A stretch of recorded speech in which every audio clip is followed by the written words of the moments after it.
Strange case of Mr. Wilson, the crazy man who tried to climb Everest. One of the strangest attempts to climb Mount Everest was by Maurice Wilson, 1898 to 1934, an eccentric Englishman, who tried to climb Everest after flying to the mountain despite knowing nothing about mountaineering or flying. Wilson decided to climb Everest while recuperating from illness, forming a plan to fly to Tibet, crash the plane on the mountain's upper slopes, and climb to the summit. He then learned to fly a gypsy moth plane, which he named Everest, and spent 5 weeks hiking around Britain for practice. He flew to India in 2 weeks and spent the winter in Darjeeling planning his expedition. Wilson, with no climbing equipment, approached up the Rongbuk Glacier, getting lost and crossing difficult terrain. On May 22, 1934 he tried to climb to the North Col but failed at an ice wall. On May 31, his last diary entry read, "Off again, gorgeous day." His body was found in 1935 in snow, surrounded by his blown-apart tent. The last twist in the Wilson saga was that it appears he was a cross-dresser who had worked in a ladies' dress shop in New Zealand. He was supposedly found wearing women's underwear and had women's clothes in his pack. A 1960 Chinese expedition added fuel to the story by finding a woman's dress shoe at 21,000 feet. It seems Mr. Wilson wasn't dressed properly for conditions. His diary is found. Most of what is known about Wilson's activities on the mountain itself come from his diary, which was recovered the following year and is now stored in the Alpine Club archives. Completely inexperienced in glacier travel, Wilson found the trek up the Rongbuk Glacier extremely difficult and constantly lost his bearing and had to retrace his steps. He showed his lack of experience when he found a pair of crampons at an old camp, which would have helped him tremendously, but threw them away.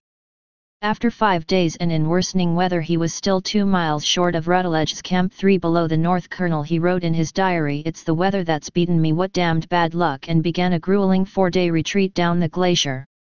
He arrived back at the monastery exhausted, snowblind and in great pain from his war wounds and a badly twisted ankle. It took 18 days for Wilson to recover from his ordeal, yet he set forth again on May 12, this time taking Tuan and Rinzing with him.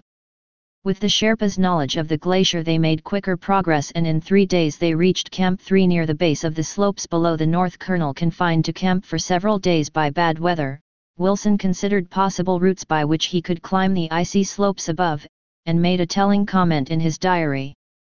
"Not taking shortcut to Camp V as at first intended, as should have to cut my own road up the ice, and that's no good when there is already a hand rope and steps, if still there, to Camp 4. The unexplained summit mystery." In 2003 Thomas Noy proposed that Maurice Wilson might have reached the summit of Everest and died on his descent. The main evidence in support of this theory comes from an interview Noy conducted with the Tibetan climber Gombu, who reached the summit with the Chinese expedition of 1960. Gombu recalled having found the remains of an old tent at 8500 m.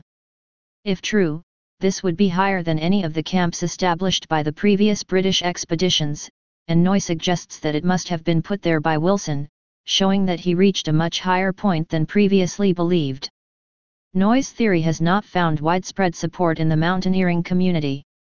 There is much skepticism that an inexperienced amateur like Wilson could have climbed the mountain unassisted, and Chris Bonington has said, "I think you can say with absolute certainty that he would have no chance whatsoever." Climbing historian Jochen Hemleb and Wilson's biographer Peter Meyer-Husing have both suggested that Gombu was mistaken about the altitude of the tent and pointed out that his account has not been borne out by other members of the 1960 expedition. It has also been suggested that if the tent at 8500 m did exist, it might have been a relic of the rumored Soviet expedition of 1952. However, the existence of the Soviet expedition is itself uncertain. Stay paranoid, my friends.